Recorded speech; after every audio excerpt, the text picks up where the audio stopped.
Welcome home, where we provide information, inspiration, and motivator after motivator after motivator. Here on America's Next, I have Lorenzo Williams here with me today. How you doing, Lorenzo? Hey, Cedric. Hey, thanks for having me. I'm doing fantastic. Thank you. Absolutely, absolutely. We're going to have a great show tonight, just like we do every night. And I want to start off by acknowledging all the people who tune in through Roku TV, Apple TV, Android TV, E360 TV, Amazon Fire, Facebook, YouTube. I really, really appreciate you. If you're here through Facebook or YouTube, let us know you're here by hitting those emoji buttons, dropping a comment or question in the chat, and getting involved with the conversation. Without further ado, Lorenzo, where you from? I'm from Milwaukee, Wisconsin.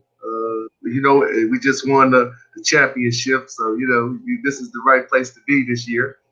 Wow. Yeah. Talk to me about the energy that is prevailing through your city right now. Man, me and my sons, we was down there, man. It was supposedly around 65,000 people in one place last night, and it was amazing. There was a lot of energy. I think Milwaukee is one of those places that needed that kind of energy, and so that was real good for Milwaukee. Now I'm just wondering what is it going to do as far as the ecosystem to to bring some good stuff to the people. Yeah, but it was awesome. It was awesome to win. Yeah. When you say that Milwaukee could use that energy, it speaks to hardship in Milwaukee. That is the reality. Talk to us about what Milwaukee was like for you growing up. Let's say around 5 years old. What did Milwaukee sound like? What did it look like? What did it taste like? Talk Well, to us. around 5 years old, from what I can remember, Milwaukee back then wasn't a terrible, terrible place to be. In the neighborhood I grew in, most of our families, like my father and most of the fathers, worked at a place called A.O. Smith, which was like the factories and the things that kind of kept the community going. And then those things changed a little later on. Uh, when they kind of canceled all those things. And after then, life became a little bit different here in Milwaukee. Milwaukee is one of the top five worstest places to supposedly be in terms of raising a family, some racial issues, and violence, and so it's a cloud over Milwaukee, especially Milwaukee area, in terms of we lack in this community a great deal of personal development for our youth, and we lack a great deal of direction for our families. You got people that move away from here quite a bit, trying to find a better and safer place to be. So Milwaukee, just the energy that was here in Milwaukee from that win last night, it was just a good energy, and hopefully, like I said, the ecosystem will do something to better the inner cities that's going on in our community, which is all over the world is a challenge when it comes to us as a people. That's You right. know? Yeah. That's right. So we hopefully this turns into something. Hopefully it's just not a rah rah, and it's something that comes from this. But for me, my dad worked at A.O. Smith, and my dad and mom, are retired city bus drivers. But earlier in the years, as families go through things, we experienced some turbulence in our family, and right around 15, 16 years old, there was a great deal of turbulence that took place in our family, which, anytime that there's a turbulence in the family that may cause some separation, then everybody that's affected with that turbulence, everybody that's a part of that turbulence is affected in That's right. in the way that they begin to translate life. That's right. And for me, around the age of 14, 15 years old, although I had good parents, the turbulence was there, and it kind of led me more towards the streets. And, I began to involve myself with more of the what they would probably call gang affiliation, and drug affiliation. And right around high school, I mean, I probably wasn't doing too good in high school or middle school because I was always into some type of drama around that time. But right around 16, right around 17 years old, but, yeah.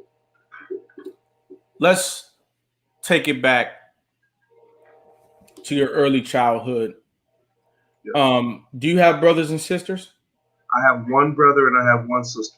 Okay. Are you the oldest, the middle, or the youngest? Yeah, the middle child. Yeah. Okay. You're the middle child.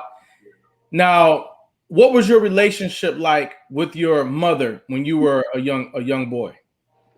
Well, my mother and I, she's my mom. I mean, I love her. I think that the turbulence that I was speaking of, it kind of sent everybody in a different direction, and the pressure of life and the turbulence sent my mom in a different direction, and the direction that it kind of sent her in, it caused a block into me and her's relationship at one point in time. And I didn't understand it then, and it affected me as well as an individual and how I view women. You know, Wow. because of the experience that I had.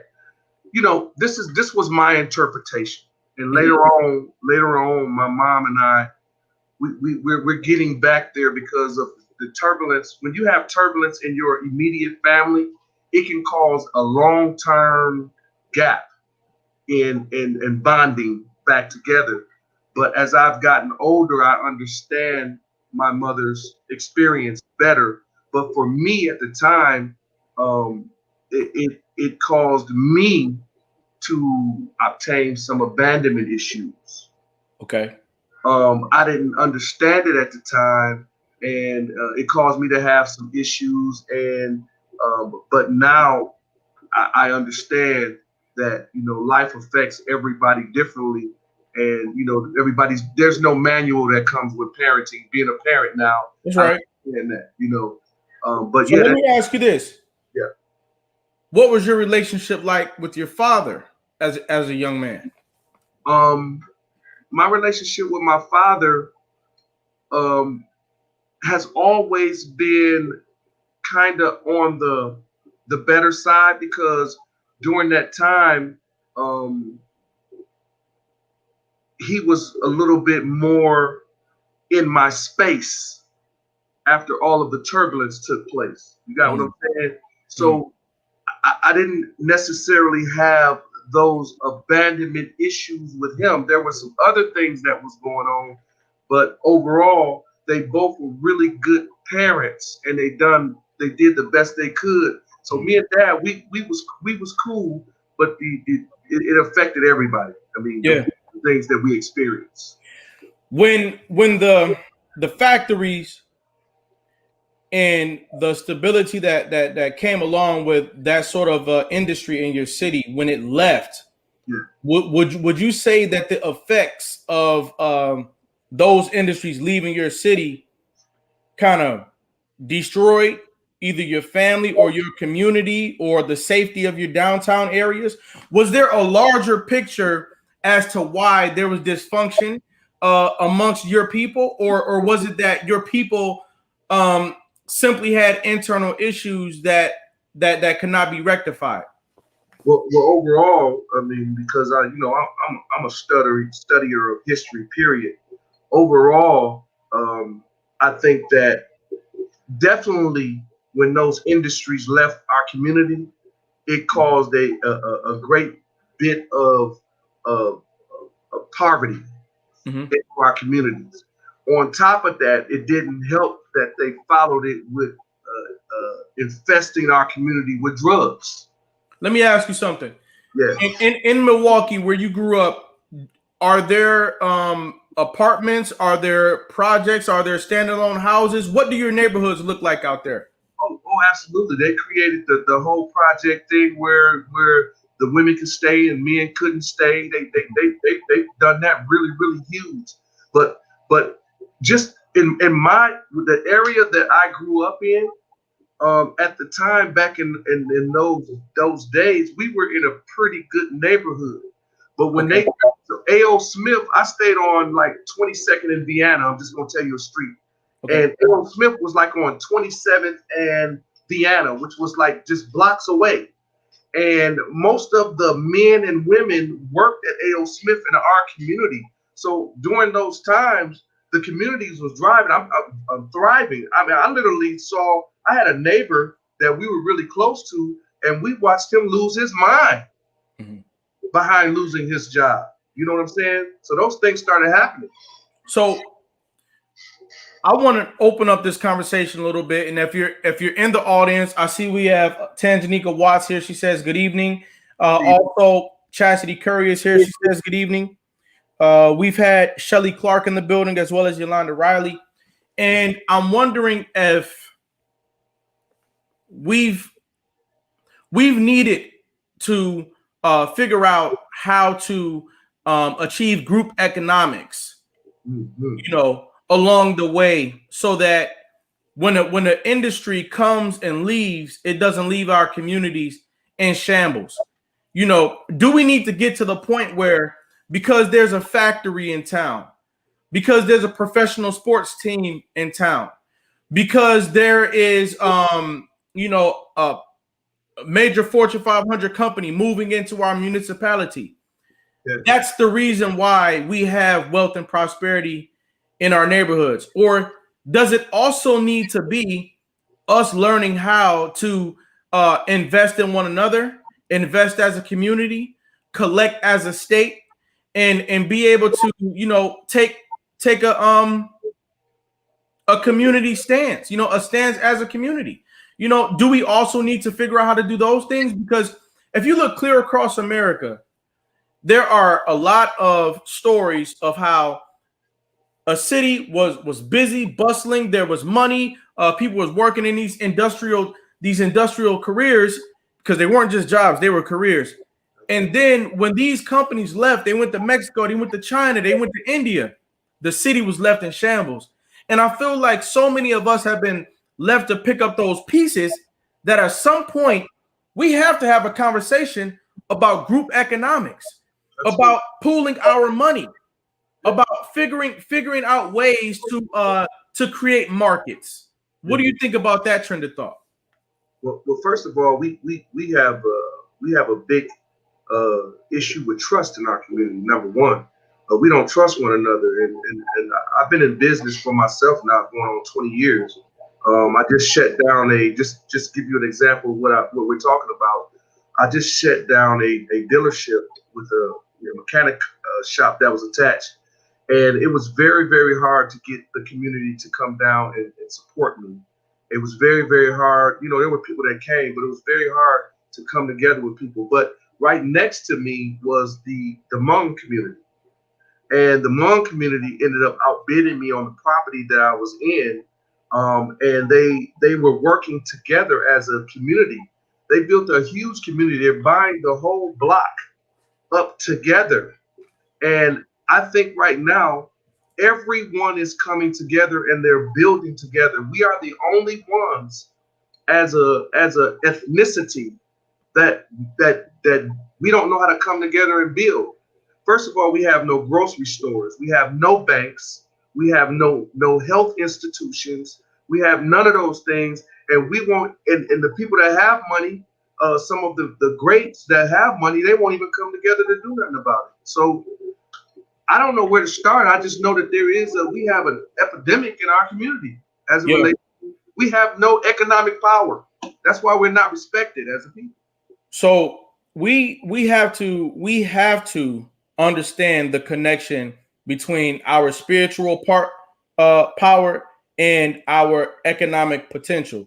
We have to work on our spirit first, and then as a collective community, then we can move on to economics. But our souls have trouble in them. Our souls have trouble in them. Our souls have the trauma of the past 100 years in them. And I just can't expect you living right next to me to grow up somehow and just get over how you've been systematically subdued. At some point, we need to get into rooms like these. That's why I say I'm so happy for all the people who tuned in tonight. At some point, we have to build rooms where we can have conversations that allow us to process the trauma so that our soul can be right, so that we can pay attention to one another. Absolutely. See, right now, so many of us are hurt for different reasons. Our health is troubling us. Our relationships are troubling us. The look of our buildings and our homes is troubling us. And so we're not paying attention to one another. I see you, running for city council, but I'm not paying no attention to that. I see you running your own market, but I'm not paying any attention to that. I'm going straight to Amazon. I see you sharing your story, but I'm going to look the other way. And these are symptoms of pain in our communities. Now, talk to me about the role of the church in Milwaukee. What has it done? What is it doing? And what has been your experience in the church? Well, at one point when I was in my journey, shifting my lifestyle, I did go into the church for quite some time. And being a guy that came from the streets, because we never really was going to church on a regular basis. But when I went into the building, I really looked to those people as though they were different. But over the years, I found out that they were just hiding on another level. I'm very grateful for my transition and learning about my walk with the Heavenly Father, and it has done tremendous things in my life. But I realized that most of the people that I was dealing with in church, they were coming to church on Sunday, but they lacked personal development. I found out later on that the more developed you become as an individual, the more you can hear from the Heavenly Father, because he's in you anyway. And a lot of individuals, I was always kind of like the renegade type of person in church. I got handled that way a whole lot. But I found out that those people were hiding on a whole nother level. And I'm finding out even now that from my perspective, I mean, I do have some pastors that I have a great deal of respect for in the city, those that stood with me when I was ill. But I do see that a lot of the church organizations, a lot of the leaders, they don't really come together when in times of need. I'm talking about like the murders that's taking place in our streets and the violence that's taking place. I don't see them rallying for anything like that. And those things have been a concern for me, even with the activist individuals in this city. I've watched them devour one another over the last couple of years. They talk about each other. They down each other. I watch them on social media, and they down each other more than they do helping one another. Yeah. And I see a lot of that in our culture, and it's just. And I all of the activists, I never one time see them go around promoting Black business. Wow. See, you said never, not once. I never see them promote. Only thing I see them doing is trying to call someone out in the community that supposedly had wronged someone. Mm-hmm. But if they spent their time building people, mm-hmm. And their energy building businesses and edifying, because I see a lot of de-edifying. That's right. I don't see a lot of edifying. Chastity Curry's in the building. She says, so quick to judge instead of help. Correct. I feel and I think that that's the case in our communities. We have a lot of judgment, and very little assembly. Yes, sir. And it's upon us to come together when there's no trouble in sight. Somebody said along the way years ago, if you're ready, you don't have to get ready. And so, it's the same. See, if you are ready spiritually, then you don't have to get ready spiritually. And if spiritual leads to economic or financial or social or relational, then when these other troubles come, then they won't worry us because we'll already be in the proper position. And so, in other words, our communities are out of order. and some of our communities, enough of our communities are out of order. And what we're raising awareness about in this conversation, based on your firsthand perspective, is that we need to figure out how to come together. Now, what was high school like for you? Let's talk, 16 years old. You said you started to get out into the streets a little bit, and you began to dibble and dabble as many of us did. But what was there something more going on with you around the age of 16 and 17 that we need to know about? Well, I really wasn't involved in any sports. I was more interested in. I did some things, bro. Why were you not involved in any sports? And I also wanted to know, was there anybody, a coach, the man down the street, an uncle, an older cousin, who was providing right knowledge in your life, or was it just because you spoke about the lack of personal development? Yes, was no one offering it, and why weren't you in sports at that time? I don't know. I was probably more interested in the thug life, to be honest with you. And I just want to say I didn't realize at the time, but now that I'm older, I realize that my dad, he did provide a lot of wisdom and knowledge in his own way, even though he had his struggles. And now that I look back, I think that it was cool. It wasn't that bad. It wasn't all that it probably could have been, as healthy as it could have been. But now that I look back, it wasn't that bad as I see a lot of other people turned out. Well, let me say something if I can. Yeah. It's okay if it was bad. Yeah. Because I want to know, at what point in your life did you begin to have conversations about being a 40-year-old man? When did you begin to have conversations about being a 50-year-old man? When did you begin to talk about whether you would go to college or not? How old were you when you had the conversation of whether or not you would go to college and what your plan would be if you didn't go to college? At what age did you have that conversation? I didn't. That's bad. I didn't That's bad. I didn't have that conversation. Yeah, that's bad. Yeah. And this is where you relate to millions of people around the country and around the world tonight. Yeah. There are conversations that we need to be having in our communities and our families that we are not having, and that puts us behind the curve. But now, before we move on, I want to know what are some of the things that your father did instill in you, even though he had flaws. Was there anything that he actually taught you that you were able to use into adulthood? Well, my father, I would say that one of the things that I would say about my father is that, for the most part, he was always loyal. Even in his struggle, he always was. He was never absent. Let me say that. Oh, okay. You got what I'm saying? Yes, sir. In his non-absence, there was some turbulence, and some things that was going on, but he was always there. And I think overall that did something for me. Now that I look back, that he was there. That's you right. know what I'm saying? That's right.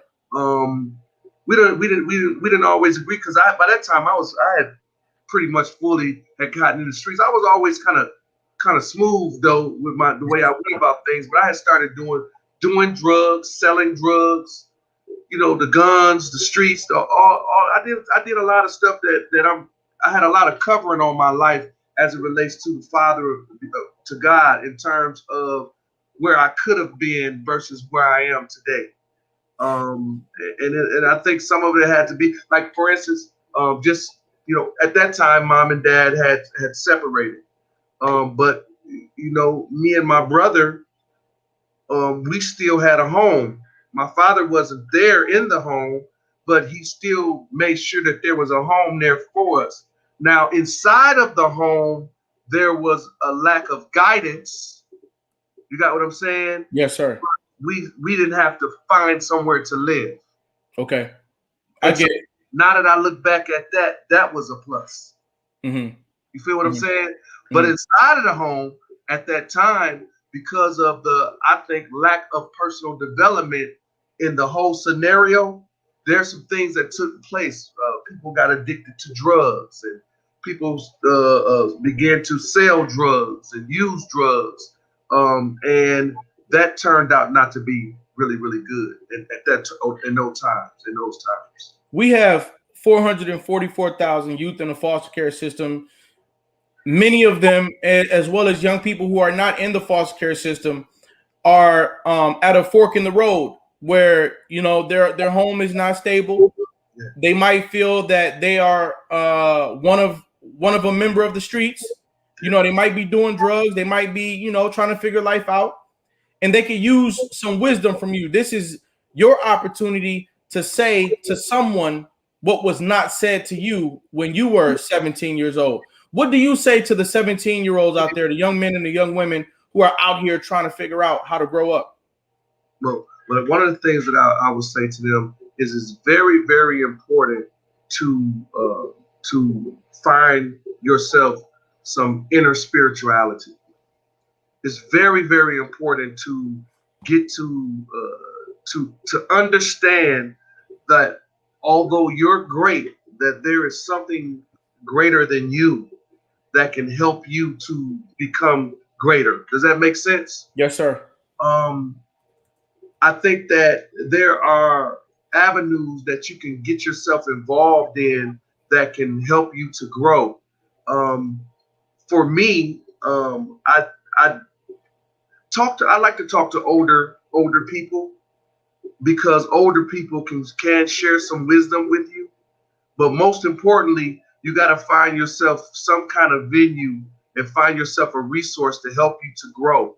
Because if you don't, you can't do it by yourself. Because the more you stay on your own, you will be more confused. And the most important thing that I would tell a young person right now is, if you do nothing else, write this down. You can Google it. Seek personal development. You can listen to people like Will Smith and listen to this stuff over and over and over again. And this stuff will help you, feed you, and help understand how to develop yourself. And that's what's most important, is that you become personally developed. If you develop yourself, you can make it through the struggle. That's what I would say. Everybody, we're talking to Lorenzo Williams, and I am very much into this conversation. I hope you are too. His story is an American story, and it's one that we need to visit and continue to revisit until we have an idea of how to generate a brighter future. We're talking to Lorenzo Williams. We'll be right back after this brief message. Everybody sit tight.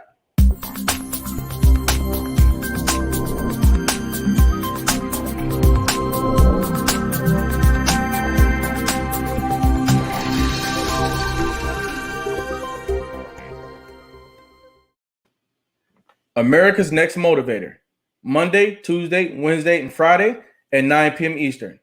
America's Next Motivator, hosted by me, Cedric Riley, and sponsored by the Pride Empowerment Network and our viewership.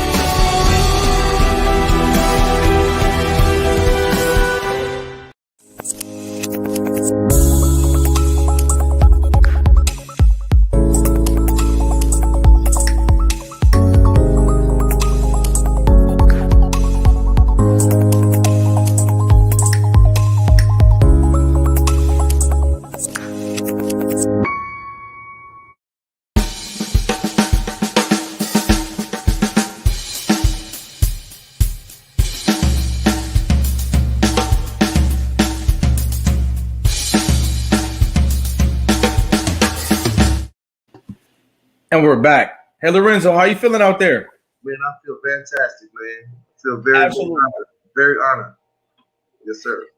Talk to me about some other things that were relevant in your life at 17. I know that the 17-year-old's mind is a complicated place. You know, your body's going through changes, your world is changing, everybody's, you know, going through things. And what's going through your mind? What's going on in your life at 17 years old?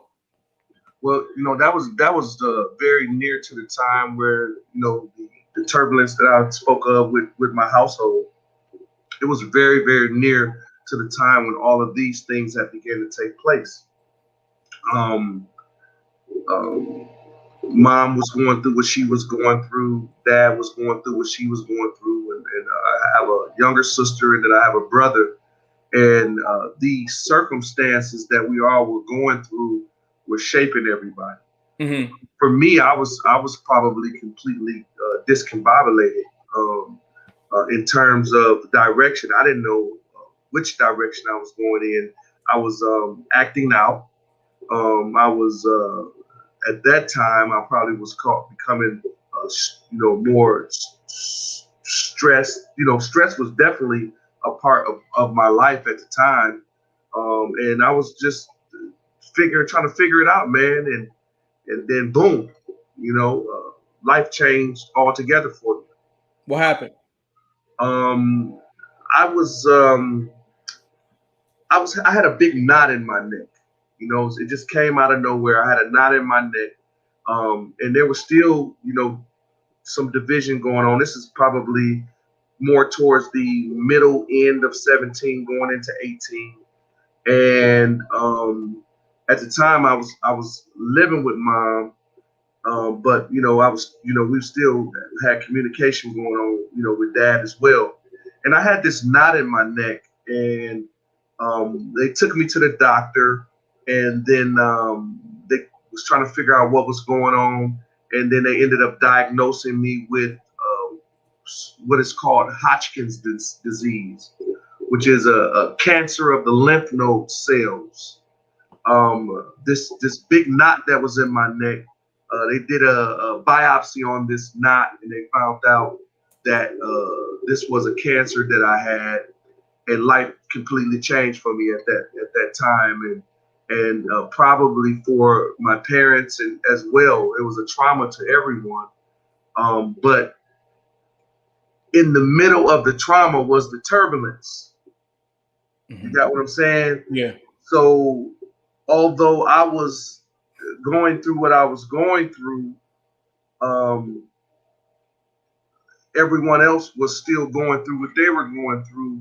And I'm not saying that I wasn't priority. I just think that everybody wasn't able to come back together to get through this thing because of the turbulence that had gotten so bad at that point. Right. And I choose the word turbulence because I want to be very, very respectful of my parents. Yes, sir. And I want to, in my early confusion and my early interpretation, I also want to let them know that I understand and I have forgiven those things. So I just choose the word turbulence because I think that that's not a disrespectful word. Mm-hmm. Yeah. So I don't see any of us as different when it comes to the difficulties that we've had in living a safe, healthy, and prosperous life.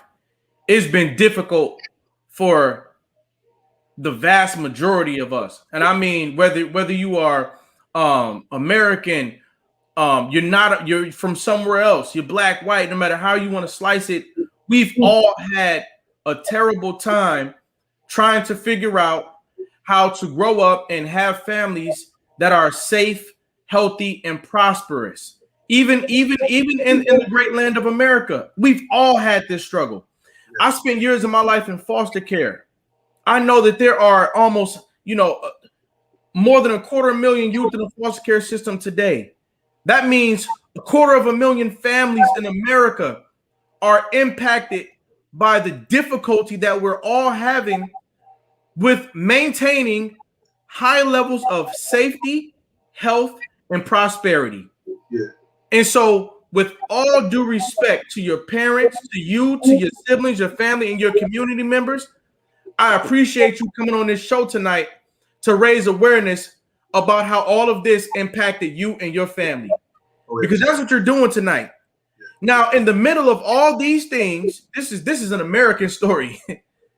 Cancer shows up in the midst. Absolutely.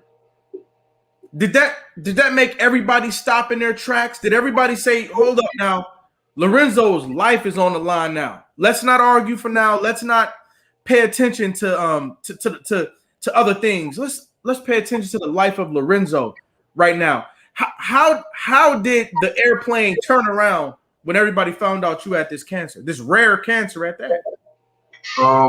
I think that everyone was affected. You know, I think mom and dad both were affected. And again, my interpretation. I don't. Within my interpretation, I don't think that we were able to unite as we probably should have, because everybody continued to do what it was they needed to do for their survival at that time. Mm-hmm. Okay, so now let's talk about you. Yes, how did your mind change about the life that you were living? Man, I was at the time when we found out that I had cancer at 17 going on 18, I was like stage 3 almost. I was in near stage 3 cancer, and so my mind was at that time it was blown. I was preparing myself for an exit. I think even then I was still using drugs. I was still street doing stuff in the street. I didn't have any recourse that was solid for me to draw into, that I was aware of. I didn't have a solid structure. You feel me? Yeah. And then on top of that, they told my parents that they needed to take my spleen out. So they cut me in the center of my stomach and opened me wide up and went into the back of my body and took out my spleen. And right after they took my spleen out, they told me that I needed to get set up for radiation treatment. And they took radiation and shot it in my chest, which later on destroyed my thyroid. I don't even have a thyroid. That had to be taken out of me. So I had this long journey. Right now, as we speak today, the radiation destroyed the muscles in my chest and in my back. I have no muscle. I'm just now starting to gain muscle. My muscles are I'm 51 years old this past Sunday. And my muscles are just now waking up in my chest and in my back over the last couple of years. Wow. You got what I'm saying? And so during that whole journey, that whole process, the radiation never stopped working. The radiation destroyed my thyroid in my 40s. Wow. It's a miracle that you're still here with us today. I want to tell you happy birthday and happy King Day.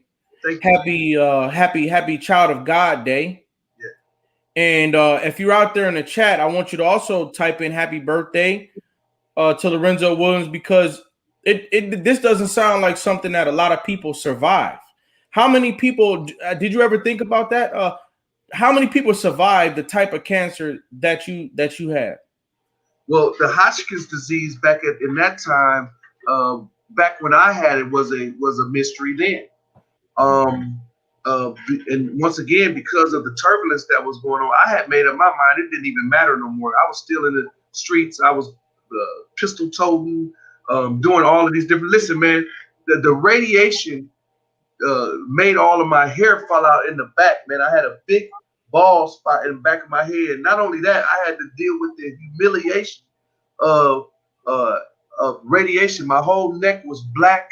So all of my peers that didn't understand my journey at that time, it was a joke to them to see me. One cat called me and said I had a cave cut because all my hair had fell out in the back of my head. So I was also dealing with peer pressure. That's right.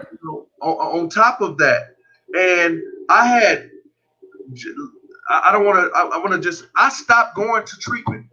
I never finished radiations treatment. I stopped going because that's how fed up I was with the whole scenario. Because, at the time, hey man, and I love my mom and I love her a whole bunch, and our relationship is being healed, and I don't want to mess her. But at the time, I needed her, and I became very angry with her behind that, and I'm just now healing behind that because I love my mom so much that I want the relationship that I have no choice but to heal. That's right. That's right. right. And then I realized, and we'll talk about this in my last journey, the bottom line is they're my parents. They gave me life. So if I don't do anything else, I have to honor them.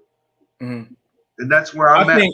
I think that is a very powerful lesson, very powerful piece of wisdom for us all to honor our parents. Yeah. No matter what. No matter what. Your parents gave you life. Gave you life. And when you honor them through the turbulence, then you get healing energy in return. And blessed. And you get blessed in return. And so some of your blessings, and when I say blessings, I'm talking about healing energy. Some of the healing energy that you need in your life is inside of your ability to honor your parents through whatever turbulence there has been, because we're all trying to figure life out. None of us has really nailed it yet. Yeah. And so we have to have a degree of amnesty when it comes to one another, because in that amnesty is the healing energy that we also need. Now, we have cancer in our communities, y'all. Take a look around. Yes, we are dealing with cancer now like we've never dealt with it before. Yes, sir. You've got people on your friends list dealing with cancer. I have people on my friends list dealing with cancer. Everybody drop a 1 in the chat if you understand the elephant in the room that cancer is in our communities. Yes. And let's see if Lorenzo's survival out of his bout with cancer can help somebody else in their journey with cancer. Now, how were you able to survive out of this bout with cancer? Hodgkin's, something that people die from almost, right away. Did you change your diet? Did you have a girlfriend, a wife in your life that played a part? Like how did you survive through that? Well, that was the first battle. That was the first battle with cancer. Okay. 17 to 18 was my first battle with cancer. You did it again?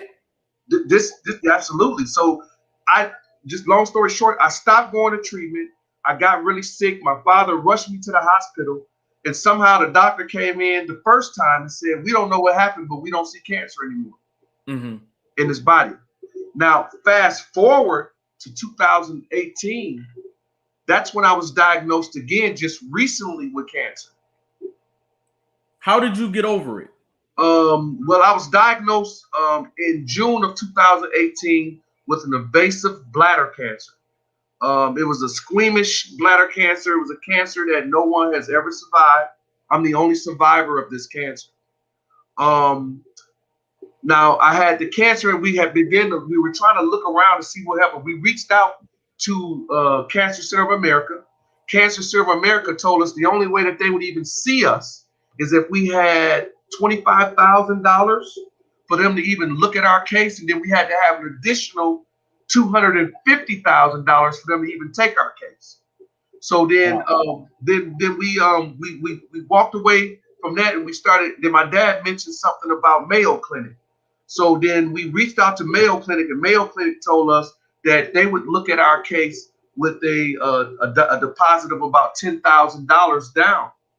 And so me and my wife, we started our journey, and we came up with the money. We got over to the Mayo Clinic, and they saw the cancer, this rare bladder cancer that was in a pocket of my bladder that they couldn't even get to.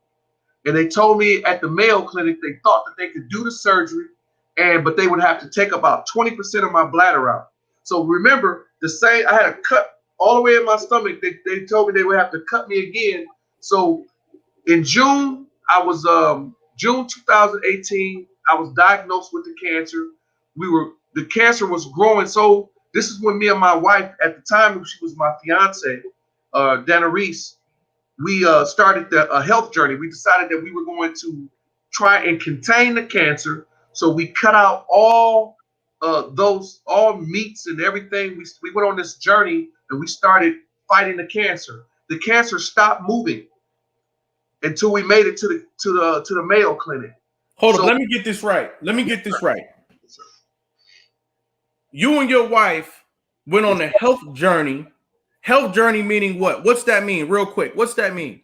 We began to fast and turn down all meats and dairies and sugars and anything. The only thing we decided to do that we were going to put in my body was those things that fought against cancer. We went on a journey and we began to do our research, and we began to do our studying, and we began to find all of these scenarios that we found to try and contain the cancer. Because we said we're gonna in our mind, with our faith, we said we're gonna stop it from moving until they can take it out. And it didn't move. I was watching Dick Gregory Yes, sir. talk about disease and how disease has a spirit and how you can speak to disease and you can cast disease out. And he did that when he had health issues. And it sounds like you and your wife, y'all did a similar thing. First of all, I honor and appreciate how you and your wife did this together, but through fasting and avoiding the foods that a lot of us, we shouldn't be eating in the first place, y'all were able to help make the cancer stop moving.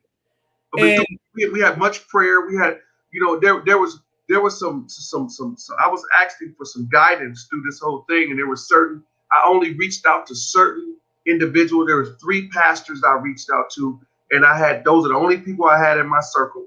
And because I knew their walk in different ways. Yeah. And so it was prayer, it was fasting, but I'm gonna tell you something. I believe that 65% of my healing was my thinking as well.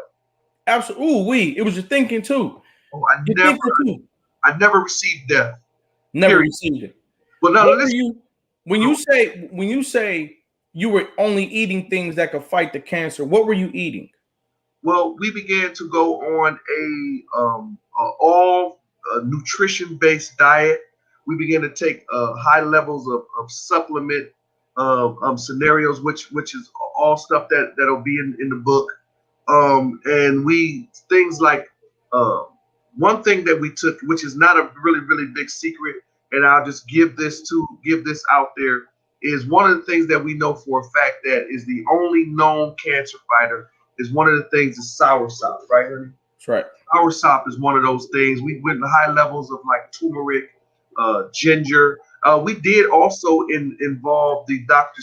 Sebi diet, and we built off of some of those things. But the Lord gave me and my wife high levels of download, and my wife, I would tell my wife what was going on. She would take it and she would turn it into stuff and just give it to me. Wow. But we wasn't married at that time, so I got diagnosed then. We got married on July 22nd, which is our anniversary is a day from now, tomorrow. And then we went straight to the Mayo Clinic. I had surgery on July 27th, a few days after we were married. And then the cancer came back 2 months later, and that's when they told me that I only had 4 months to live. They gave me 4 months to live in 2018. They told me that I had 4 months to be here. Walked into the doctor's office, and the doctor said, "Hey, what's your plans for the next 3 months?" And me and my mom, my sister, me, my mom, sorry, not my sister, me, my mom, my dad, and my wife were sitting there, and the doctor asked me, "What's your plans for the next 3 to 4 months?" And we said, hey, just tell us what's going on. He said, well, by law, I have to tell you that you have 6 months to a year to live, but I don't think that you'll make it past 4 months. So you need to get yourself together. Do you want to go into hospice? We said no. And then at that time, we turned down all traditional medicine.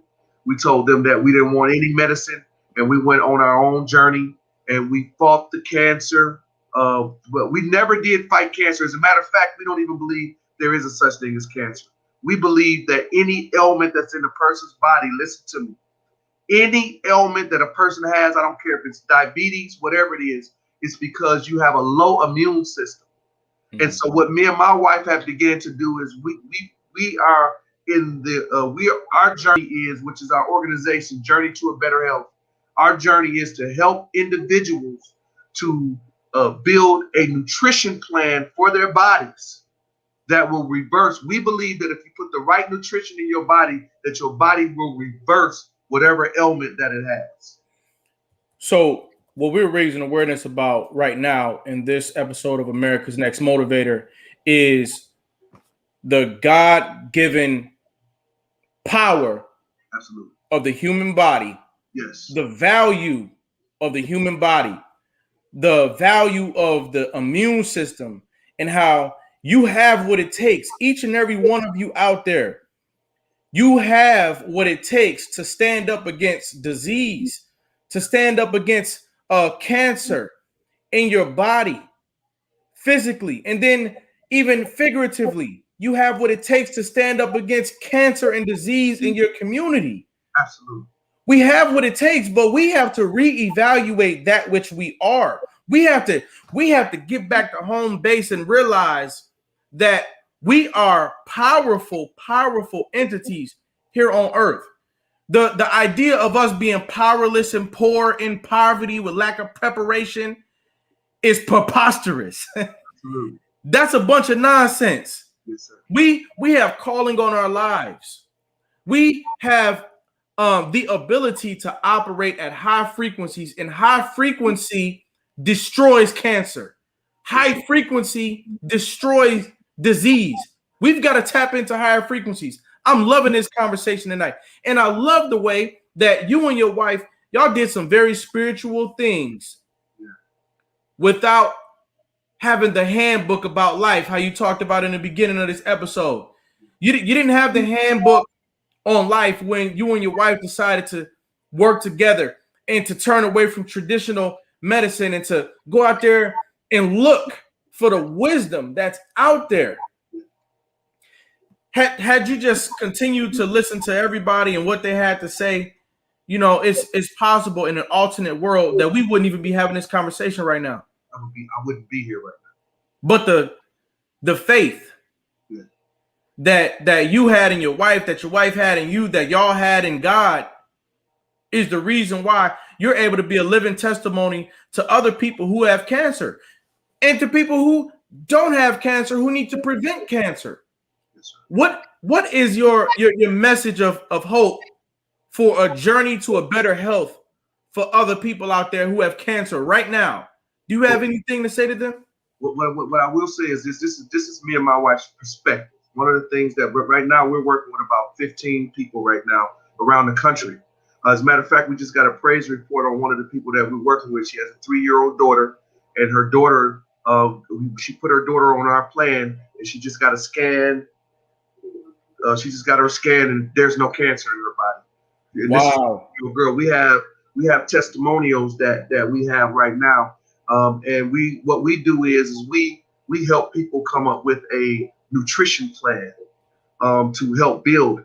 What we believe as it relates to cancer, though, we believe that chemo is killing people. The thing about the chemo is when a person takes chemotherapy, the chemo goes inside of the body and it kills all the bad cells, but it also kills the good cells. Mm-hmm. So if the cancer comes back, you have nothing to fight with. So what we're telling people is, we don't tell people what not to do. What we tell people is you have to build nutrition inside of your body. So to answer, I believe the question that you're asking me is can you repeat that one more time? Sure. What do you say to other members of our community who are dealing with cancer, what do you say to them tonight? First thing that I would say is your thinking. If you walk into a doctor's office and the doctor tell you that you're not going to make it, and your mind receives that, your body's going to line up to that. Okay. Yes, sir. Real quick, how can people contact you if they want to learn more and they want to work with you? We're down to the final 30 seconds of the show. How can you be contacted? Well, we have our website that's under construction, which is Journey, the number 2, a better health.com. And we also, our email is journey to a better health at gmail.com. Okay. I want you to come back and put that in the comment section after we finish. Now I got 3 questions that I need you to answer within 30 seconds. My first question, what is survival to you? Survival is knowing that there is a power that is greater than you that can help guide you to get through whatever that you're going through. Survival is never giving up, always standing for what you believe in, and finding out the right path to get to a destination. What is success to you? Success is accomplishing. Family is success to me. That's right. Like having a healthy family, a healthy support system.